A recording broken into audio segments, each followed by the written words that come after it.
navuze nti ihangiro amazi y'Uburundi ategeza gushika mu nzuzi arongorotse, ni ukuvuga azoshika mu nzuzi agiye aranyengetera mu kuzimu, gutyo isi ikiguma ifise akabombera tukaba tuyikingiye. None rero twijukire imikobeko kugira amazi yose y'imvura ace mu kuzimu mu gushika mu myonga. Muhiri wanyu abanyagisagara cyane cyane abanyabisagara, mwimbe ibinogo byakira ry'amazi y'imvura avuye ku mazu yanyu. Ivyo binogo byo bagirira akamaro. Ubwa mbere urashobora kureka amazi ukoresha, ubwa kabiri urakingiye mugenzawe aba hepfo yawe.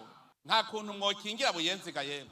None nk'abanyabujumbura nama numva bavuga ngo hariya mu biti, bavuga Kiriri na Rohero. Kubera iki batotera ibiti mu Bwiza? Kubera iki batotera ibiti aho hose mu Kigobe kugira naho hitwe mu biti? Erega ko keza murondera mu Rohero na Kiriri ngo ni mu biti, birashoboka iwanyu. Mutere ibiti by'ivyamwa mu ngo zanyu. Wateye umucungwe ugacutera n'ibungo rigaca ritonderako, kigaca citwa igiti c'umucungwe n'ibungo. None habuze iki? Ega turiko turakingira isi, turiko turondera n'ivyo dufungura. Amahera wogiye kugura ivyamwa, ayo mahera ucakoresha ikindi. Bukene ni twe tubukwega kubera ubunebwe bwacu.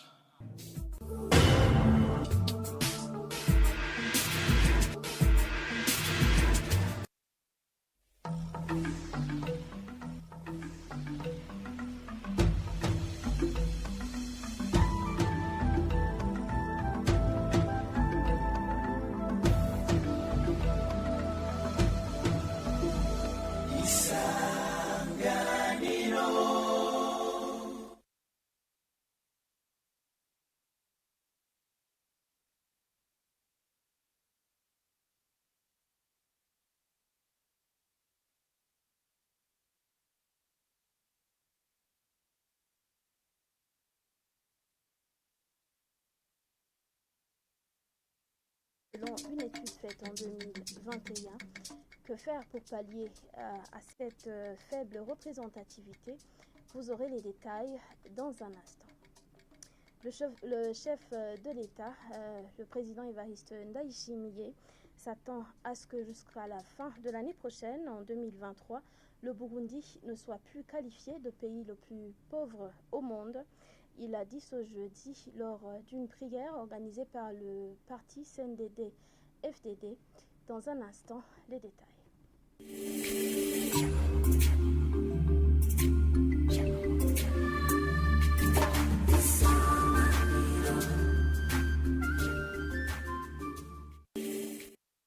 Encore une fois, bienvenue. La population burundaise apprécie positivement la réouverture de la radio BBC sur le sol burundais. Ceux qui se sont entretenus avec la télévision Isanganiro ce jeudi indiquent que cette réouverture marque l'ouverture de l'espace médiatique. Toutefois, ils demandent au Conseil national de communication de permettre également la réouverture d'autres médias, à savoir La Voix d'Amérique.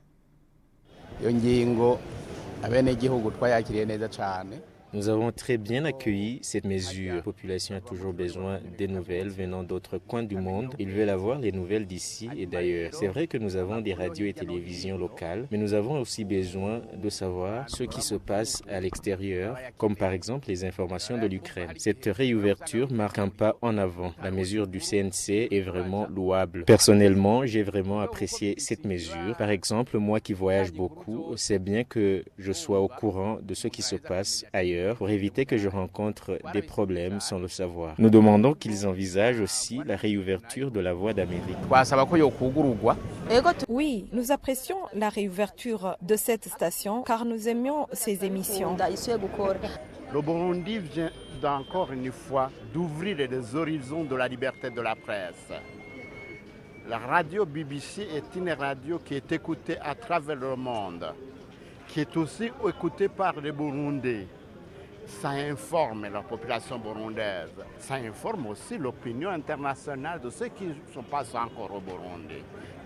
Pour moi, La réouverture de la radio BBC est très positive.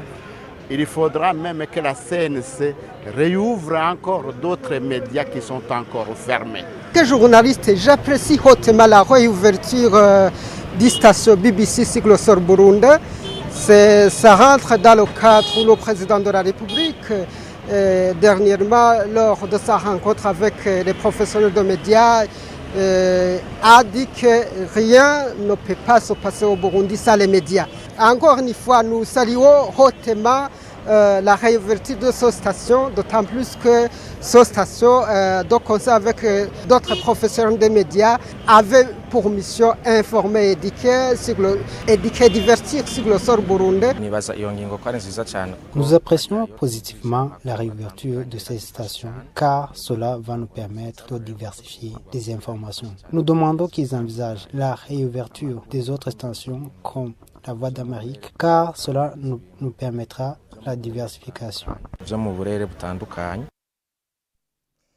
Page éducation à présent. L'éducation numérique peut constituer une solution à certains problèmes qui hantent le secteur de l'éducation, à savoir par exemple la disponibilité des livres dans des bibliothèques virtuelles. Propos de la coordinatrice de la coalition Bafashewig ce jeudi lors de la présentation de 2 études, dont l'une portée sur l'utilisation du numérique en milieu scolaire. Suivez-la. L'éducation numérique pour l'exploitation de ces outils de communication est incontournable. Vous l'avez vu, même dans la période de la Covid-19, où le confinement a fait que les écoles soient fermées, on a fait recours à ces outils de communication comme la télévision, la vidéo, pour assurer la continuité de l'enseignement présent donc des leçons tirées de la COVID-19, mais aussi des changements climatiques. Vous avez vu que l'année passée, il y a eu la montée des eaux du lac Tanganyika qui a fait que des établissements, il fallait des déménagements des élèves, des parents. Il y a aussi le problème des classes pléthoriques. Donc, face à ces situations, à ces défis, il faut penser à une solution durable, aussi tenant compte du processus du monde entier, où aujourd'hui on est en train d'initier des plateformes de communication et d'apprentissage à distance. Vous avez entendu qu'on doit même donner des outils à des écoles pilotes qu'on a choisies à travers ces études, les 15 écoles dans les 5 régions. Donc, on va soutenir et accompagner les formations à travers ces outils qui vont faciliter à l'apprentissage ou à renforcement des capacités des enseignants. Ce n'est pas une affaire d'une personne ou d'un seul ministère. Donc, c'est une collaboration entre les différents ministères et d'autres partenaires techniques et l'éducation numérique, comme toute initiative, va réussir. Toujours dans ce domaine de l'éducation, le taux de participation féminine dans les domaines scientifiques est de 19%. Ces chiffres issus d'une étude faite en 2021 par l'Association des femmes scientifiques ont été annoncés ce jeudi lors d'un atelier d'échange. La présidente de la dite association appelle toutes les femmes à pallier à cette faible représentativité. Les détails avec Nicole Ninenahadzwe.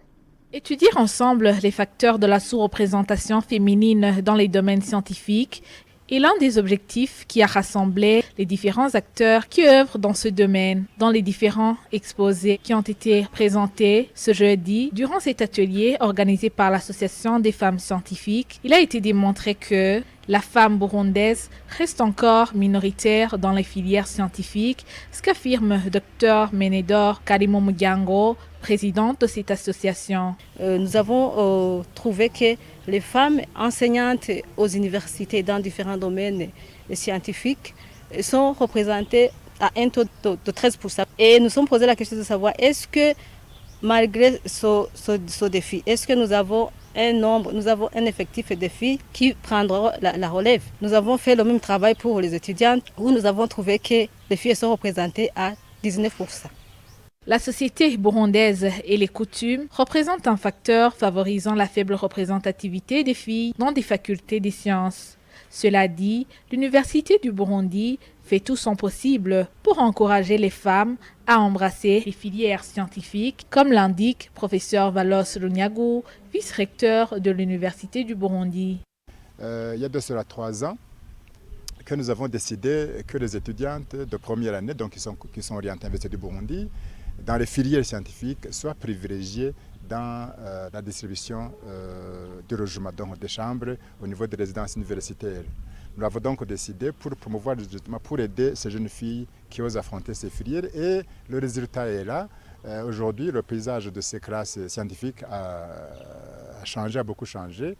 Il y a donc de plus en plus de filles qui sont dans ces filières par rapport s'ouvrir à 2, 3, 4 et 5 ans, donc avant qu'on ne prenne s'ouvrir cette mesure. Ceux qui ont pris part à cet atelier ont tous conclu que la femme scientifique joue un rôle indispensable pour le développement durable. Selon la présidente de l'Association des femmes scientifiques, la femme burundaise manque souvent de confiance et l'invite plutôt à suivre les modèles de celles qui ont réussi professionnellement dans ce domaine. Merci Nicole Ninina Hadzwe. Je vous le disais en titre, le président de la République souhaite que le Burundi ne soit plus qualifié de pays le plus pauvre au monde, cela jusqu'à la fin de l'année prochaine, 2023.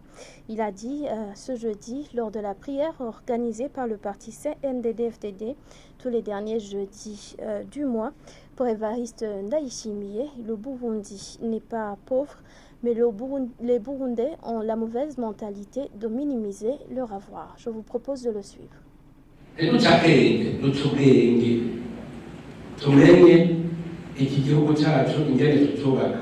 Soyons vigilants. Il faut savoir comment se positionner pour bâtir notre pays. Et pour y parvenir, il faut tout d'abord se mettre ensemble.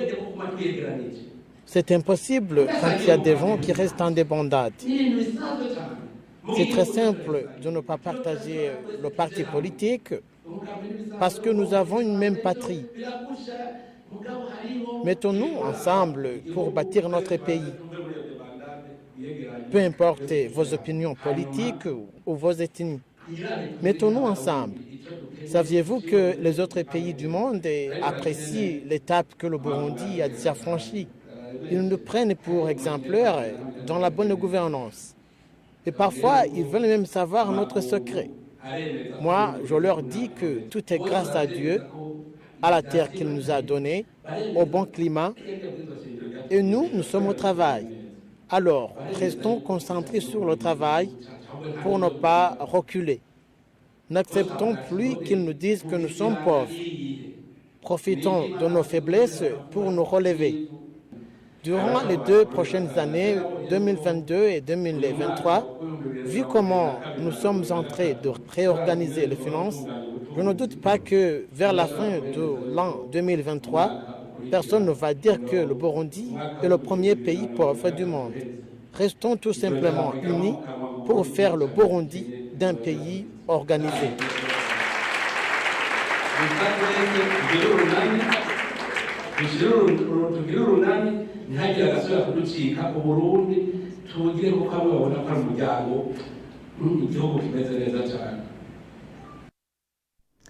Dans le domaine de l'élevage, la mise en application de la loi sur la stabilisation permanente et la non-divagation du bétail a occasionné l'augmentation de l'effectif des fournisseurs d'herbes fourragères en commune Gihanga. Nous sommes dans la province de Bubanza. Certains parmi eux qui se sont entretenus avec nos confrères ce jeudi l'affirment. Ce travail qui fait vivre plusieurs familles fait également entrer des taxes dans les caisses de la commune. Reportage d'Armel Motore.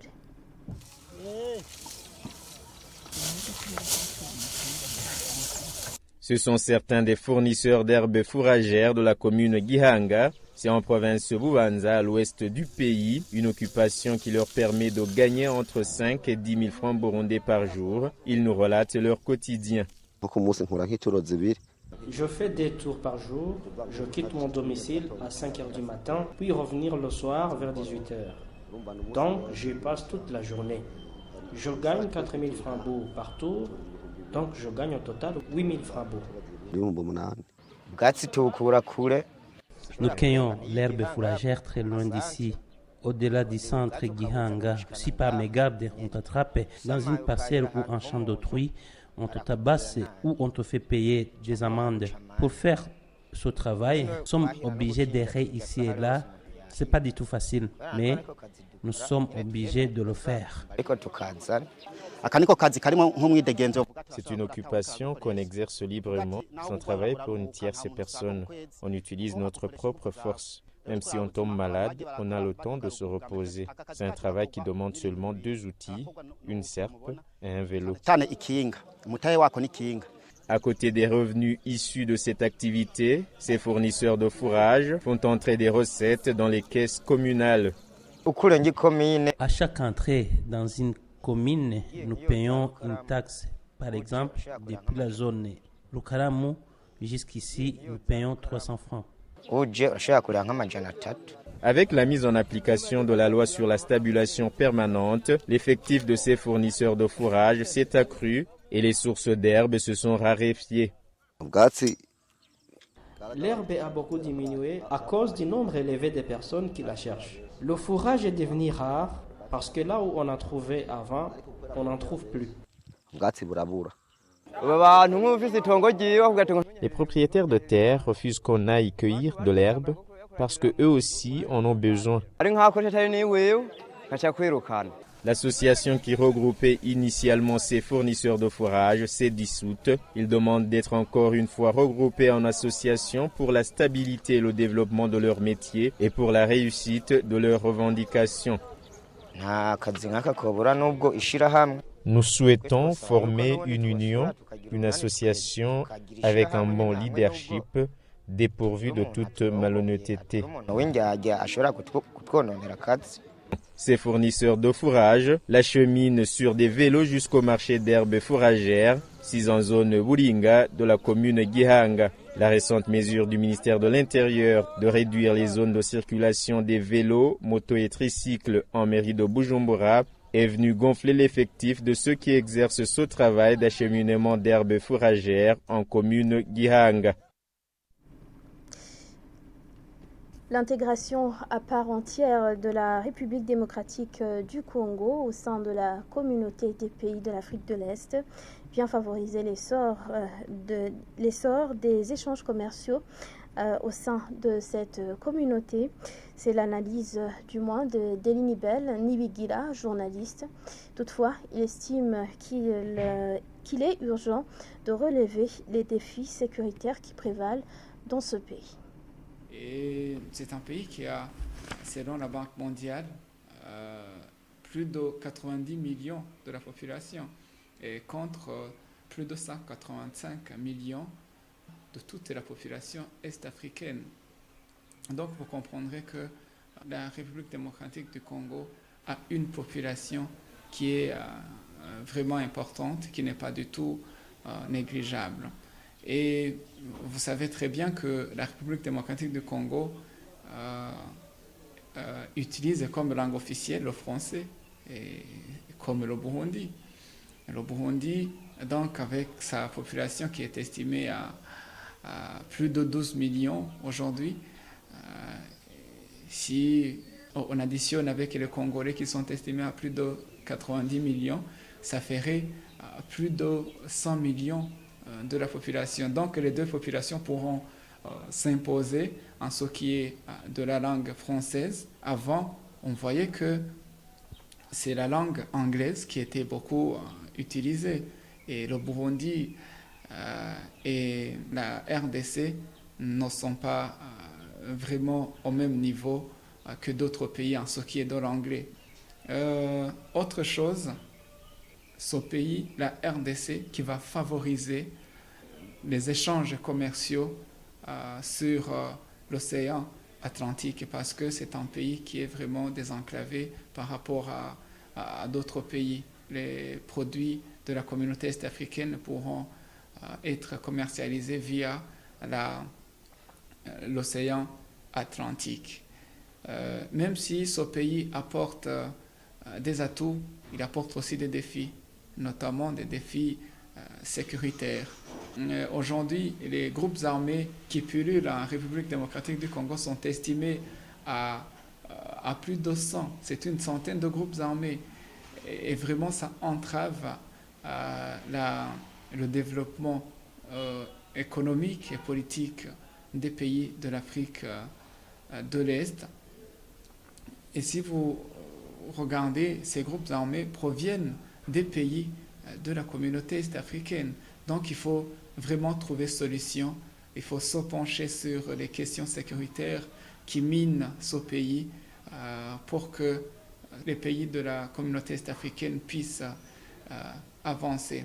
Autre chose, il y a ces désaccords et ces mésententes qui s'observent parfois entre les pays de la communauté est-africaine. Ça bloque le développement économique et politique de ces pays qui se mettent ensemble.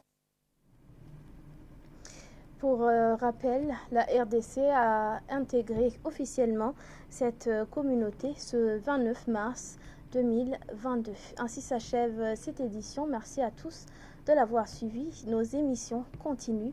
À demain pour une nouvelle édition.